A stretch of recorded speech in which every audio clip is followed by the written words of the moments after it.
ஆன்மீக நண்பர்கள் அனைவருக்கும் வணக்கம். ஓம் ஸ்ரீ மகா பெரியவா திருவடிகள் சரணம். நாம் இன்னைக்கு இந்த வீடியோவில் என்ன பார்க்க போகிறோம் அப்படின்னா, கனவுல வரும் நிகழ்வுகளால் எதிர்காலத்தில் நடக்கவிருக்கும் நிகழ்வுகளுக்கும் அதற்கான எச்சரிக்கைகளும். வீடியோக்குள்ளே போகிறதுக்கு முன்னாடி இது வரைக்கும் நம்ம சேனலை சப்ஸ்கிரைப் பண்ணாதவங்க சப்ஸ்கிரைப் பண்ணிக்கோங்க. இந்த வீடியோ பிடிச்சிருந்துச்சுன்னா ஒரு லைக்குமே கொடுத்துருங்க. வாங்க இப்போ நம்ம வீடியோக்குள்ளே போகலாம். பொதுவாக நாம் ஒரு நாளில் பார்க்கின்ற நிகழ்வுகளோ அல்லது நம்ம ஆள் மனதில் நினைக்கும் சில விஷயங்களோ இரவில் நாம் தூங்கும்போது நமக்கு கனவாக வரும். கனவுகள் நமக்கு மகிழ்ச்சி தருவதாக வரும், அதே சமயத்தில் பயம் தருவதாகவும் இருக்கும். ஒரு சில கனவுகள் வரும்போது அது நம்ம மனதில் மிகவும் மகிழ்ச்சியை தருவதாக இருக்கும். கனவு சாஸ்திரத்தைப்படி நமக்கு வருகின்ற ஒவ்வொரு கனவுக்கும் ஒரு அர்த்தம் இருக்குது அப்படின்னு சொல்லப்படுது. ஒரு சில கனவுகள் நமக்கு வரும்போது நாம் மிக எச்சரிக்கையுடன் இருக்க வேண்டும். ஒரு சில கனவுகள் நமக்கு எதிர்காலத்தை கூறுவதற்காக வரும். அந்த வகையில் ஒவ்வொரு கனவிற்கும் நம்ம கனவுல வரும் ஒரு சில பொருட்களுக்கும் என்னென்ன அர்த்தங்கள் அப்படிங்கிறது இந்த பதிவில் நம்ம பார்க்க போகிறோம். உடைந்த கண்ணாடி ஒரு நபருடைய குணத்தை பிரதிபலிக்கும். அதனால் உடைந்த கண்ணாடி நம்ம கனவுல வந்தால் அது துரதிர்ஷ்டத்தை குறிக்கும். அது நம்ம ஆன்மாவின் உருவத்தை பிரதிபலிக்கும். அதனால் உடைந்த கண்ணாடி நம்ம கனவுல வருவது நல்ல விஷயம், நல்ல கனவு கிடையாது.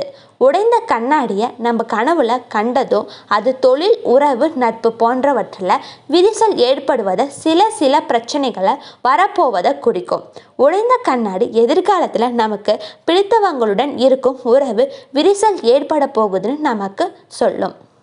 கிழிந்த ஆடைகள் கனவுல கண்டா அது துரதிர்ஷ்டத்தை குறிக்கும் அம்சமாக விளங்கும். வாழ்க்கையில் பிரச்சனைகள், தொழிலில் விரிசல் போன்றவற்றை இந்த கிழிந்த ஆடை கனவு குறிக்கும். கிழிந்த ஆடை கனவு பார்க்குறவங்க பலவீனம் அற்றவங்களா ஆவாங்க, பாதுகாப்பு அற்றவங்களாகவும் கருதப்படுவாங்க. உடைந்த பற்கள் வலிமையின் சின்னமாக இருப்பதால் பற்கள் இழப்பு போன்ற கனவுகள் வந்தால் அது மிகவும் பயம், பதட்டம் போன்றவற்றை கொடுக்கும். மேலும் பற்கள் இழப்பு போன்ற கனவுகள் நம்ம வாழ்க்கையில் ஏதாவது ஒன்றை இழக்கப் போவதற்கான அறிகுறியாக கூட இருக்கலாம். அதனால் சற்று கவனம் அதிகம் தேவை. தவறான வழியில் செல்வது போல் வரும் கனவு. நம்மளுடைய கனவுல ஏதாவது ஒரு தப்பிக்க முடியாத இடத்துல மாட்டி கொள்வது போல அல்லது தவறான வழியில் செல்வது போல கனவு வந்தால் அது நாம் எடுக்க இருக்கும் சில முடிவுகளின் மாற்றம் தேவை அப்படிங்கிறத குறிக்கும். அதனால் நாம் இந்த காலத்தில் எடுத்திருக்கின்ற முடிவுகளை கொஞ்சம் யோசித்ததுக்கு அப்புறம் அந்த முடிவுகளை உறுதி செய்யலாம். இது நம்ம அன்றாட வாழ்க்கையிலையும் நமக்கு மிகப்பெரிய உதவியாக அமையும். எதிர்கால சிக்கல்களை குறைப்பதற்கு தவறான முடிவுகளை எடுக்காமல் இருக்கிறதுக்கு இந்த கனவை நாம் பயன்படுத்திக்கலாம். இந்த மாதிரியான கனவு வந்தால் நாம் கொஞ்சம் எச்சரிக்கையாக இருக்கணும். இருண்ட பயங்கரமான கடல். நம்மளுடைய கனவுல இருண்ட கடல் போன்ற நிகழ்வுகள் வந்தால் அது எதிர்காலத்தில் வரப்போகும் பிரச்சனையை குறிக்கும்.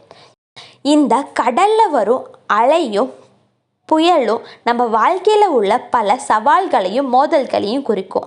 அதனால் இந்த கனவுகள் உங்களுக்கு வந்தால் நிஜ வாழ்க்கையில் உங்களுக்கு இருக்கும் மோதல்களையும் பிரச்சனைகளையும் சரியாக எதிர்கொள்ளணும். எல்லா பிரச்சனைக்கும் ஒரு தீர்வு இருக்கும். ஹரஹர சங்கர ஜெய ஜெய சங்கர, ஹரஹர சங்கர ஜெய ஜெய சங்கர. இன்னொரு பதிவில் நம்ம சந்திக்கலாம்.